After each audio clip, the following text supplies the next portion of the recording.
Founder Janel, I absolutely love what you're doing, and I'm ready to commit $250,000 to invest in your startup. Yeah, that's great, Eric. All right, I'm glad that you're excited about this. This is awesome. Can I just go ahead and send you a safe to sign and we can wire today? Whoa, hold your horses right there, Eric. Huh?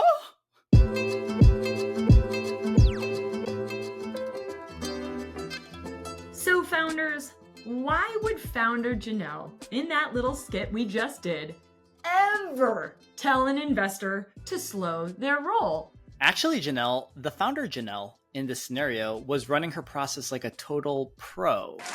I think that a big mistake that founders often make is to go too quickly into accepting commits from investors. This is counterintuitive, but going a bit slower does give more leverage to founders at times and allows them to extract possibly more value out of their investors than just capital. What do you mean by that, Janel? Maybe it would be good for us to talk about what happens after I tell the investor to hold their horses. Ooh, do go on. So founders, what we recommend after receiving a verbal commit from an investor is to first thank them for having conviction and recognize them for that.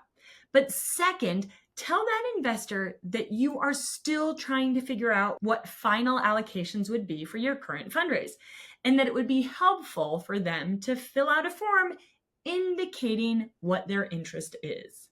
Okay, this is intriguing. What would that form look like? Something like this. You want to capture the basics like name, email, amount they want to commit. Sometimes identifying whether they are an angel, family office, VC is optionally okay.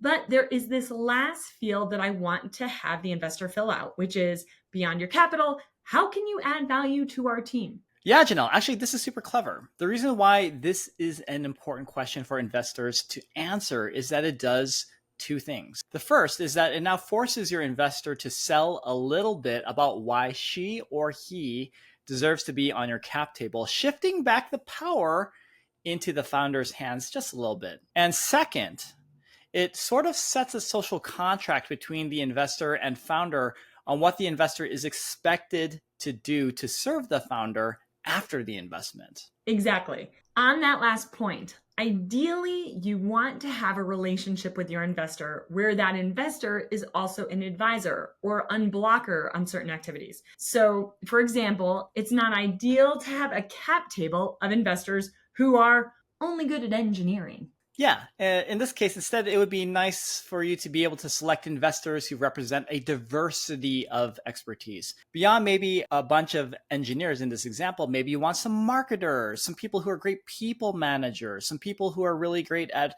direct response marketing, etc., so that you can rely on these folks, your investors, to provide mental models and networks for these areas of your company. We realize that this isn't always possible to have maybe an oversubscribed round where you can pick and choose whom to let in. But even if you don't have choice, going slower instead of faster on the closing process by having people fill out the form is important because a good investor should be bringing expertise and value beyond money. We've actually discussed in previous episodes how investor relationships are long-term. I mean, it will take minimum 7 to 10 years in most cases to get to an IPO. So you're literally going to be growing old with your investors.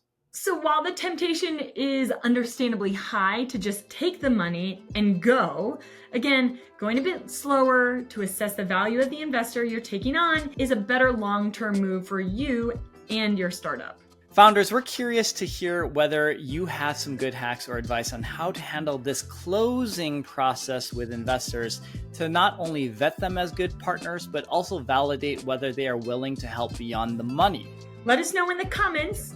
And don't forget to like and subscribe to Uncapped Notes.